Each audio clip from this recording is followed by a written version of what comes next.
আসসালামু আলাইকুম everyone, welcome to Nilu রসগর। কেমন আছেন আপনারা? আশা করি ভালো আছেন।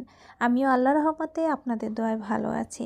আজ আমি আপনাদের জন্য খুবই কমন একটি মাছের রেসিপি নিয়ে এসেছি। এটি আমরা সকলেই চিনে থাকি, ছোট চিংড়ি বা গুঁড়া চিংড়ি। এটি আমাদের দেশীয় একটি চিংড়ি মাছ।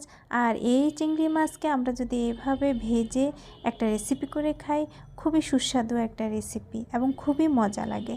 আর রেসিপিটি আশা করি আপনাদের ভালো লাগবে। যদি রেসিপিটি ভালো লাগে তাহলে আমাকে একটা লাইক কমেন্ট শেয়ার করে দিবেন।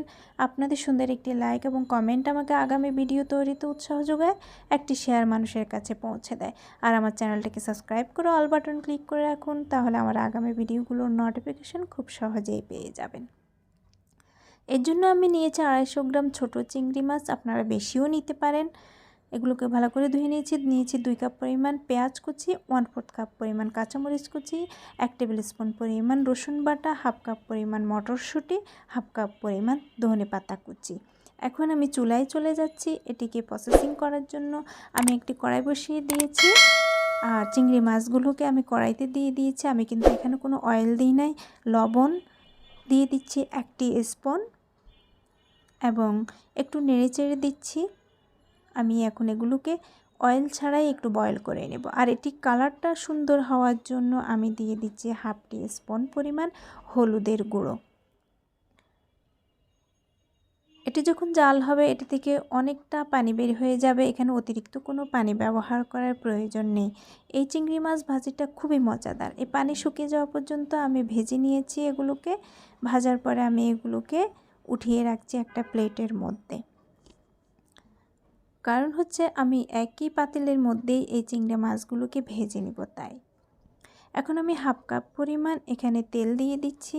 আমি একটু বেশি পরিমাণে তেল দিচ্ছি কারণ আমি পেঁয়াজ নিয়েছি একটু বেশি।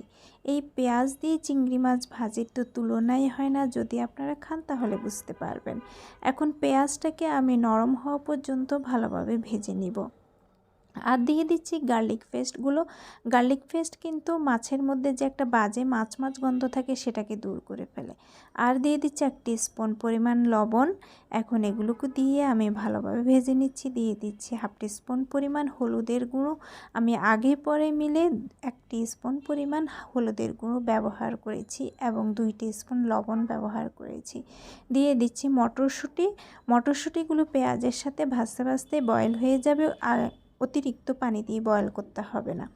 এখন আমি পেঁয়াজগুলো বয়েল হওয়ার জন্য 1/4 কাপ পরিমাণ পানি দিয়েছি। এতে পেঁয়াজের যে একটা কাঁচা কাঁচা ভাব থাকে সেটা চলে যায়। ভাজা হয়ে গিয়েছে। ভাজা হয়ে যাওয়ার পরে বয়েল চিংড়িগুলো আমি দিয়ে দিচ্ছি।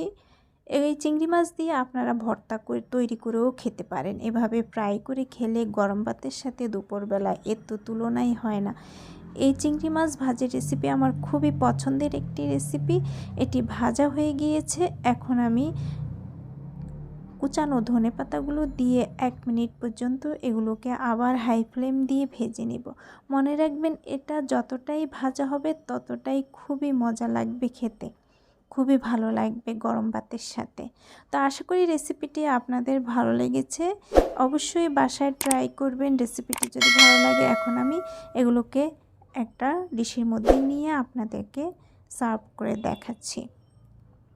এটি তৈরি করতে খুব বেশি একটা টাইম লাগে না, একেবারে 10 মিনিটের ভিতর আপনার এই রেসিপিটি তৈরি হয়ে যায়, যদি চিংড়ি মাছগুলো বাছা বা পরিষ্কার থাকে।